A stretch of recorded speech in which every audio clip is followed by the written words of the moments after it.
नमस्कार. विचारधारा. लेखक श्रीकांत मोरे. लेख 5वा. मर्यादा. नेहमी मर्यादित राहावे. प्रत्येकानं मर्यादा पाळावी. मर्यादा पुरुषोत्तम प्रभू रामचंद्र हा आपला आदर्श.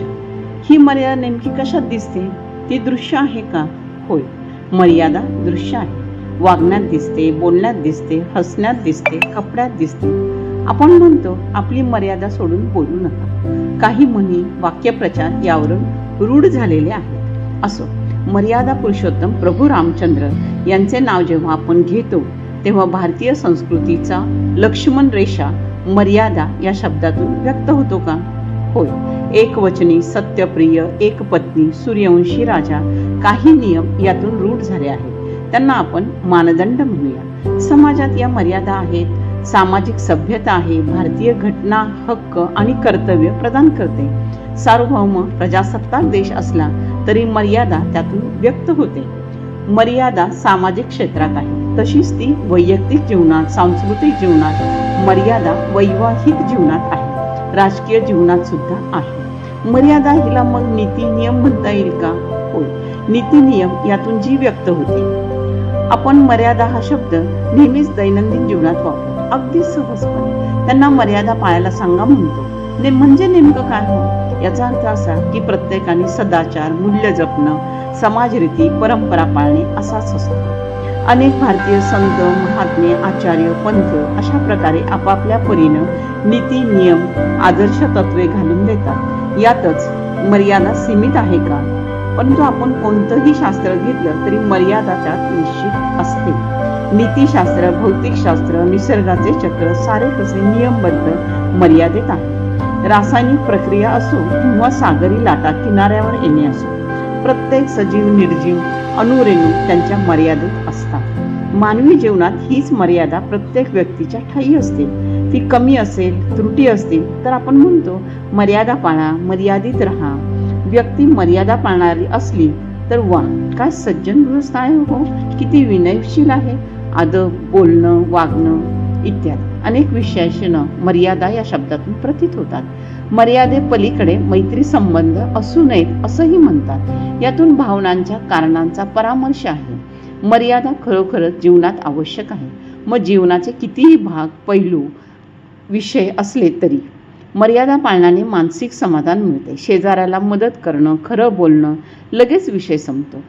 खोटे बोलण्यातून अनेकविध प्रश्न मालिका तयार होतात. म्हणूनच वेळच्या वेळी दिनचर्या उरकणं, कितीतरी बाबतीत सामाजिक मर्यादा, स्त्री पुरुष संबंध यातील मर्यादा आदींबाबत चर्चा होते. ती मर्यादा असावी ती तेथेच संपते. स्वैराचार हा मर्यादेच्या पलीकडचा म्हणूया. या विरुद्ध अर्थाने त्याचा विचार केला तरी सुद्धा चालेल. मर्यादा, भावनिकता याचा विचार करताना ठराविक मर्यादेपर्यंत आपण मृदू बोलणं, रागावर नियंत्रण ठेवणं, विचारपूर्वक बोलणं, परिस्थितीचं भान ठेवून हसणं इत्यादी गोष्टी आपण मानतो. उदाहरणार्थ, श्रद्धांजली वाहनास मंडळी जमली असताना अशा ठिकाणी हसणं, मोठ्यानं बोलणं इत्यादी आपण टाळतो. म्हणजेच मर्यादेत किती व्यापक सांस्कृतिक अर्थ आहे हे सहज लक्षात येतं. प्रत्येक घटनेचे काही नीती नियम आहेत, त्याला मर्यादा अंतर्भूत आहे. भोजन करताना समोर कोणी आला तर आपण भरभर जेवण संपवून टाकत नाही, तर आपणही जेवायला या अशी आपली भूमिका असते. मर्यादा पाळावी म्हणजे जीवन सर्वांना सुसह्य होते. जीवनाच्या प्रत्येक क्षेत्रात राजकीय, सामाजिक, सांस्कृतिक, कौटुंबिक मर्यादा पाळली की जीवनाचे प्रश्न सहज सुटतात. आर्थिक क्षेत्रात आपण नेहमीच म्हणतो अंथरूण पाहून पाय पसरावे. येथे नेमकं काय अभिप्रेत आहे? तर आहे त्यात समाधान मान्य होय.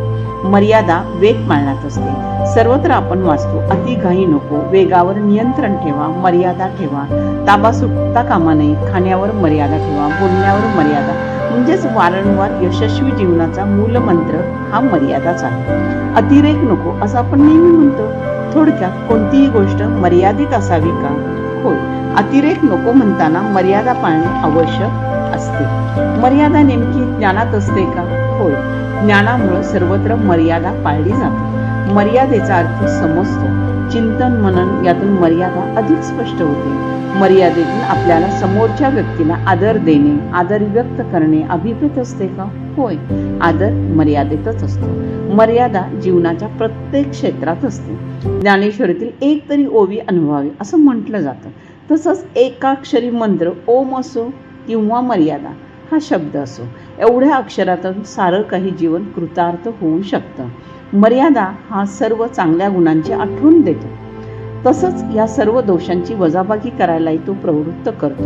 मर्यादा किती अमर्याद व्यापक अर्थ जीवनाला देऊ शकते हेच यातून आपण समजून वागायचे आहे. मर्यादा जीवनाचा मूलमंत्र का बरं असू नये? तो असलाच पाहिजे. यशस्वी जीवनासाठी मर्यादा पाळणे, मर्यादित राहणे हाच हेतू निश्चितपणे अभिप्रेत आहे.